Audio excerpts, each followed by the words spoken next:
राधे राधे दोस्तों। आज की कहानी है अंधा नाई और अंधा जमाई। बहुत ही हास्यप्रद किस्सा है। आपको सुनकर बहुत ही मज़ा आएगा। तो चलिए शुरू करते हैं। बहुत पहले की बात है। एक गांव में एक पटेल रहता था। उसका एक बेटा था। उसने अपने बेटे की शादी बचपन में ही कर दी थी, जैसे पहले के ज़माने में होता था। अब बेटा बड़ा हो गया था तो उसके ससुराल से उसके ससुर ने पटेल को पत्र लिखा, ब्याई जी नमस्कार, हम अपनी बेटी का गोना करना चाहते हैं, इसलिए आप जमाई जी को भेज दीजिए। पटेल को पत्र मिला तो बहुत खुश हुआ, लेकिन साथ साथ वह चिंतित भी हो गया, क्योंकि उसके बेटे को रतौंधी रोग था, अर्थात शाम के समय के बाद जैसे ही अंधेरा होता तो उसे कुछ दिखाई नहीं देता था। सब कुछ उसके लिए काला पीला हो जाता था। पटेल ने सोचा कि इसको अगर अकेले मैंने भेज दिया तो यह रिश्ता तो टिकने वाला नहीं है। ससुराल वाले तो बिना बेटी के ही इसे वापस भेज देंगे। इसलिए उसने युक्ति सोची और उसने सोचा कि क्यों ना गांव के नाई को इसके साथ भेज दिया जाए। वह सारी बात संभाल लेगा और बहू खुशी खुशी घर आ जाएगी। उसने गांव के नाई को बुलाया, जिसका नाम था रघु। नाई को बुलाकर उसने कहा, देखो रघु, मेरे बेटे को कल ससुराल जाना है, बहू का गोना है, मैं तुम्हें साथ भेज रहा हूँ। बेटे बहू को खुशी खुशी विदा करके घर ले आना, और यह सारी जिम्मेदारी मैं तुम्हें देता हूँ। उस जमाने में यात्रा के साधन तो ज़्यादा होते नहीं थे, बैलगाड़ियाँ होती थी। इसलिए नाई ने भी सोचा कि चलो चल आएंगे, सैर कर आएंगे और कुछ नहीं तो जिम ही आएंगे। इसलिए नाई ने भी फुर्ती से हाँ भर ली, आगा पीछा कुछ भी ना सोचा। दूसरे दिन सुबह पटेल का बेटा और नाई दोनों बैलगाड़ी लेकर अपने ससुराल के लिए रवाना हुए। चलते चलते उन्हें दोपहर हो गई और ससुराल का गांव पास ही आ गया। रास्ते में चलते चलते नाई ने कहा, देख बेटा, यह जो खेत देख रहा है यह तेरे ससुराल वालों के ही है। यहाँ से लेकर देख वहाँ तक। तभी उनको लगा। नाई ने कहा कि अब हमें थोड़ी देर यहाँ आराम कर लेना चाहिए, थोड़ी देर सुस्ता ले, बैलों को चारा पानी कर दे, उसके बाद आगे बढ़ेंगे। लड़के ने हाँ कर ली। दोनों वहीं गाड़ी रोककर और पेड़ की छाया में बैठ गए और बैलों को खोल दिया। बैल खेत में चरने लग गए। जब दोनों वहां बैठे सुस्ताने लगे तो उन्हें थके मांदे होने की वजह से नींद आ गई। बहुत देर बीते, जब नाई की आंख खुली तो उसने देखा, अरे ये तो शाम हो गई है, अब थोड़ी ही देर में अंधेरा होने वाला है। उसने जल्दी से लड़के को जगाया, अरे बेटा जल्दी उठ, शाम होने वाली है, हमें तेरे ससुराल पहुंचना है, जल्दी से अपने बैलों को लेकर आ और गाड़ी में जोत दे। लड़का उठा, उठकर बैलों को इधर उधर देखने लगा, लेकिन शाम इतनी गहरी हो गई थी कि जल्दी से रात का अंधेरा छा गया। अब अंधेरा छाते ही लड़के के लिए तो सब काला, सब बराबर हो गया।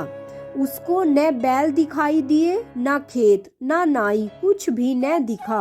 वह चारों तरफ घूम घाम के नाई को आवाज लगाने लगा और आवाज के सहारे नाई के पास पहुंचकर कहने लगा, काका, मुझे तो ना बैल दिख रहे हैं, ना खेत दिख रहे हैं। नाई आश्चर्य में पड़ गया, बोला, ऐसा क्यों? उसने कहा, मुझे तो शाम होने के बाद जैसे ही रात का अंधेरा होता है कुछ दिखाई देना ही बंद हो जाता है। मुझे यह बीमारी बचपन से ही है। नाई भौचक्का रह गया। उसने कहा, अगर ऐसा था तो मुझे पहले बताना चाहिए था, मुझे भी यही बीमारी है। अब दोनों ने एक दूसरे की बात सुनकर माथा पकड़कर बैठ गए। अब करे तो क्या करे। थोड़ी देर बैठे रहे। उसके बाद नाई के दिमाग में एक युक्ति आई। उसने कहा, अब और कुछ तो कर नहीं सकते, चल अपनी अपनी पगड़ी उतारते हैं और इसी खेत में होंगे बैल। मैं एक सिरा पकड़ कर रखता हूँ, तू दूसरा सिरा पकड़ और खेत में घूम, जहाँ कहीं बैल होंगे इसमें अटक ही जाएंगे। लड़के ने जैसा नाई ने कहा वैसा ही किया।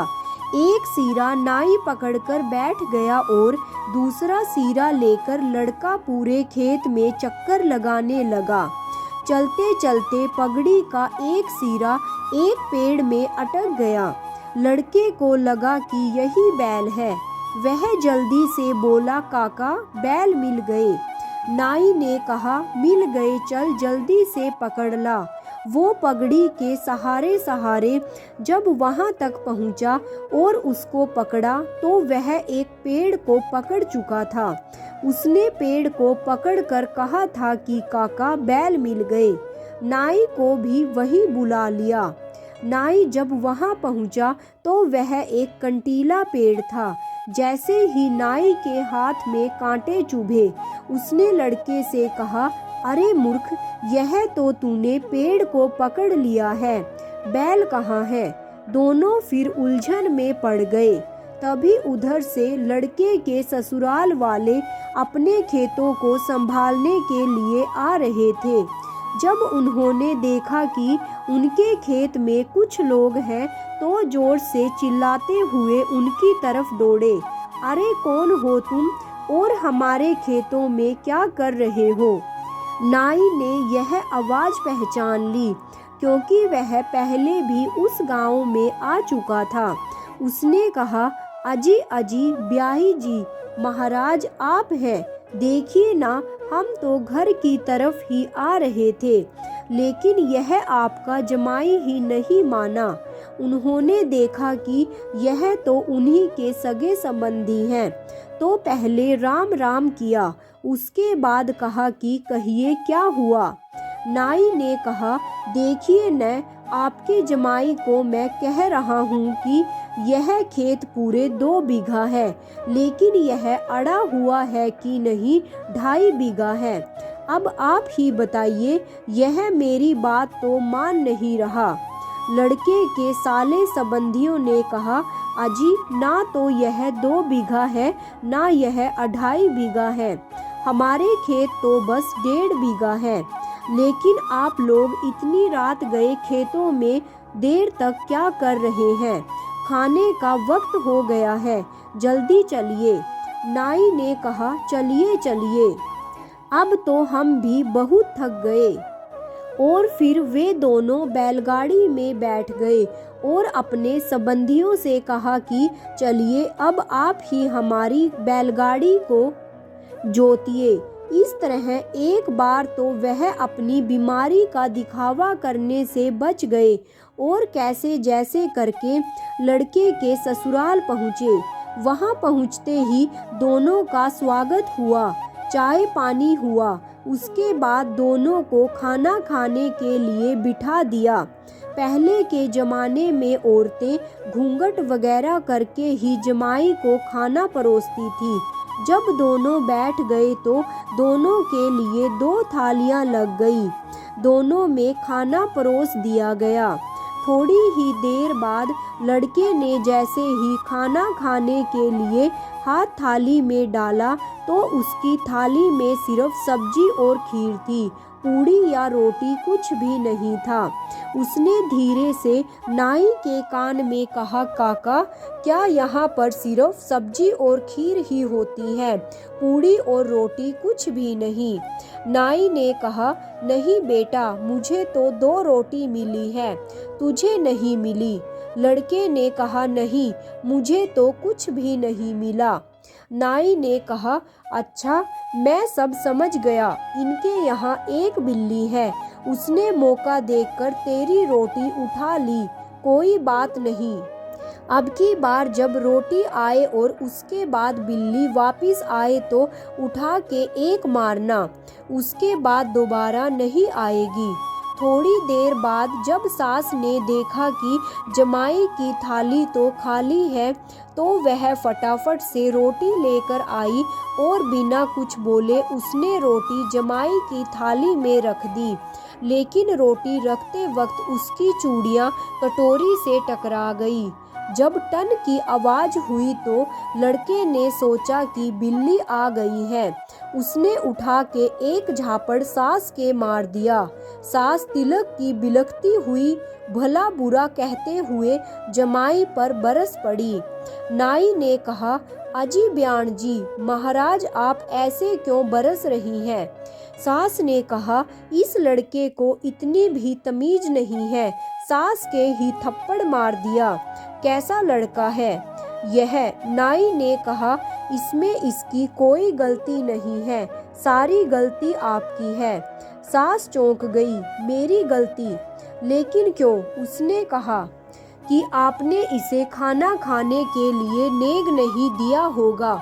हमारे यहाँ रिवाज है कि जब जमाई पहली बार ससुराल आता है तो खाना खाने से पहले उसे नेग दिया जाता है।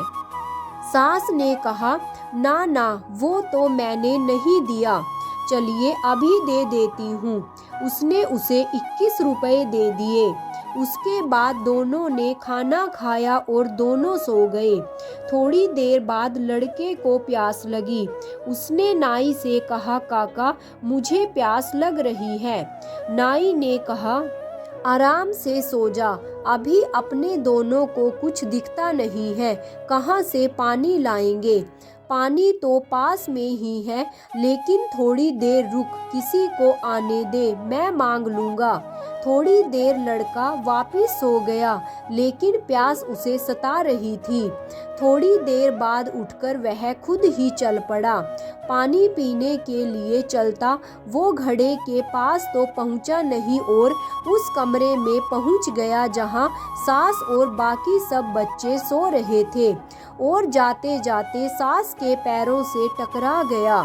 सास अचानक से उठ खड़ी हुई और उसने कहा, क्या हुआ जमाई जी, इतनी रात को आप क्या कर रहे हैं? लड़का यह सुनकर हड़बड़ा गया कि मैं कहाँ पहुँच गया। उधर शोर सुनकर नाई उठ खड़ा हुआ और जल्दी से शोर की तरफ वाले कमरे में आ गया और बात संभालते हुए कहा, देखिए ना, आपके जमाई को इतनी रात को यह जिद कर बैठा कि मैंने बहुत बड़ी गलती कर दी। मुझे तो अपनी सास से अभी माफ़ी मांगनी है और यह आपसे माफ़ी मांगने के लिए चला आया।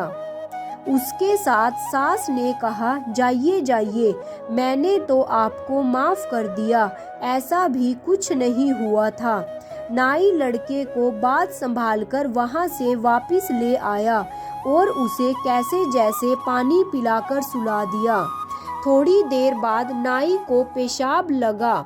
नाई ने लड़के से कहा, देख बेटा, मुझे पेशाब लगा है, अब हम दिन वाला ही उपाय वापिस करेंगे। अपनी अपनी पगड़ी के गांठ बांध लेते हैं, मैं उसे पकड़कर पेशाब करके वापिस आ जाऊंगा, तुम मुझे खींच लेना। लड़के ने कहा, ठीक है। उन्होंने पगड़ी के गांठ बांधी और नाई पेशाब कर लिया। उसके बाद लड़के ने जैसे ही खींचा तो लड़के ने धीरे धीरे पगड़ी को खींच लिया। उसके सहारे नाई वापस आ गया। दोनों सो गए। कुछ देर बाद उस लड़के को भी पेशाब लगा। उसने नाई को जगाया और कहा, काका मुझे भी पेशाब करने जाना है। नाई ने कहा, ठीक है, पहले वाला उपाय ही अपनाते हैं। दोनों ने अपनी अपनी पगड़ी से गांठ मारी, लेकिन इस बार गांठ ढीली लग गई। लड़का उस पगड़ी को लेकर चलता गया। चलते चलते अचानक वह कहीं अटक गया और वो गांठ खुल गई। नाई ने जैसे ही धीरे धीरे पगड़ी को खींचा तो पगड़ी पूरी वापस आ गई, पर लड़का नहीं आया। वह सोच में पड़ गया कि लड़का तो कहीं न कहीं गुम गया है, लेकिन अब किससे कहे, किसको कहे, किसी से कह भी तो नहीं सकते। अब वह यह सोचते सोचते बैठा था। उधर लड़का चलते चलते उनके गाय भैंसों के बाड़े में पहुंच गया और उसको देखते ही गाय भैंसें जोर जोर से रंभाने लगी। गाय भैंसों का शोर सुनकर घर वाले सब उठ खड़े हुए और वह भी गायों के बाड़े में पहुंच गए। सबका शोर सुनकर उधर नाई भी धीरे धीरे शोर की तरफ पहुंच गया। अब वह सब लोग लड़के से पूछने लगे, क्या हुआ जमाई राजा, आप इतनी रात गए बाड़े में क्या कर रहे हैं? नाई ने फटाफट बात संभालते हुए कहा, देखिए ना, यह आपका जमाई तो बड़ा जिद्दी है। उन्होंने पूछा, क्यों, अब क्या हुआ? नाई ने कहा, यह कहता है कि इसके ससुर के पास बैलों की 4 जोड़ी है, जबकि मैं कहता हूँ कि नहीं, इनके पास तो 3 ही जोड़ी है। अब आप ही बताइए तो। उन लोगों ने कहा, जमाई जी, ना तो हमारे 4 जोड़ी है ना 3 जोड़ी है, हमारे तो बैलों की सिर्फ 2 ही जोड़ी है। इस तरह कर करा के नाई लड़के को वापिस पलंग पर ले आया और दोनों सो गए। सुबह हुई, दोनों बिल्कुल ठीक हो गए। वहां से खाए पिए और बहू को खुशी खुशी विदा करा के घर ले आए। दोस्तों, यह एक हास्यप्रद किस्सा आपको कैसा लगा, प्लीज़ कमेंट करके ज़रूर बताइएगा। पसंद आया हो तो लाइक और शेयर भी कीजिए, और अगर आप मेरे चैनल पर नए हैं तो प्लीज़ चैनल को सब्सक्राइब कर लीजिए। कहानी सुनने के लिए आप सभी का बहुत बहुत धन्यवाद। राधे राधे।